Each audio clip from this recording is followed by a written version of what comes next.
is taking any corrective measures to address these difficulties, sir.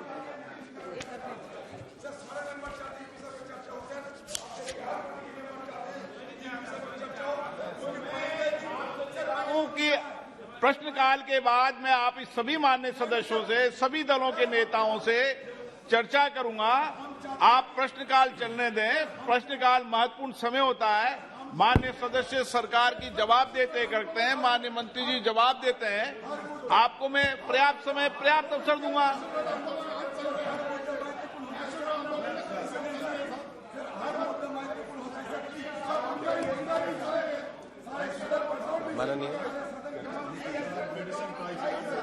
माननीय अध्यक्ष महोदय,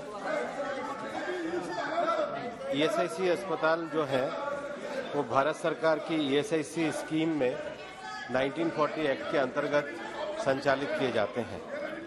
पूरे देश भर में जो 160 ईएसआई अस्पताल हैं, उसमें 50 अस्पतालों का सीधा संचालन ईएसआईसी में केंद्र द्वारा किया जाता है। शेष ईएसआईएस अस्पताल जो है 110 है, उनका राज्य सरकारों के द्वारा संचालन किया जाता है। माननीय सदस्य महोदया के द्वारा जो एक विषय किया गया है कि इसके संचालन में और दवाइयों के संबंध में एक पॉलिसी रेट ऑफ कॉन्ट्रैक्ट की मेडिसिन के अंतर्गत ईएसआईसी अस्पताल के अंतर्गत बनाई गई है, और उसमें जो आने वाली जो अन्य दिक्कतें हैं उसके कारण हमने ईएसआईसी में 3 सब कमेटीज भी बनाई हैं, और उन 3 सब कमेटीज में राज्य सरकारों के द्वारा संचालित अस्पताल और जो केंद्र के द्वारा संचालित अस्पताल हैं, उनमें समानता लाने के लिए अनेक उपाय किए गए हैं। हमने राज्य सरकारों को ये भी अनुशंसा की है कि वह अपने अपने राज्यों में कॉरपोरेशन का निर्माण करें, और कुछ राज्यों ने कॉरपोरेशन का निर्माण भी किया है।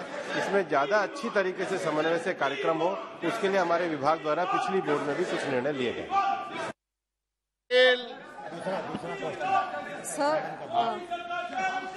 Sir, I was happy to note in the Honorable Minister's reply that 7 additional ESIC facilities have started, and also 54 further additional ones have been approved.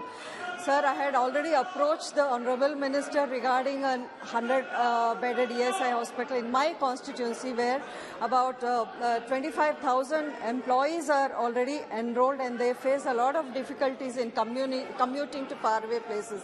So I would like to ask the Honorable Minister if and when is this going to be sanctioned, and I need an assurance, sir. माननीय सदस्यगण, शून्य प्रश्नकाल के बाद मैं सभी दलों के नेताओं से बैठकर चर्चा करूंगा। आप प्रश्नकाल चलने दें। प्रश्नकाल महत्वपूर्ण समय होता है। माननीय सदस्य सरकार से जवाब मांगते हैं। आपसे आग्रह, आप अपनी अपनी सीट पर विराजें। प्रश्नकाल के बाद मैं आपको पर्याप्त समय, पर्याप्त अवसर दूंगा और आपकी बात को मैं सुनूंगा। सुरेश जी, ऑनरेबल स्पीकर, गलत। मैं सदन को नियोजित तरीके से कभी भी स्थगित नहीं करने दूंगा।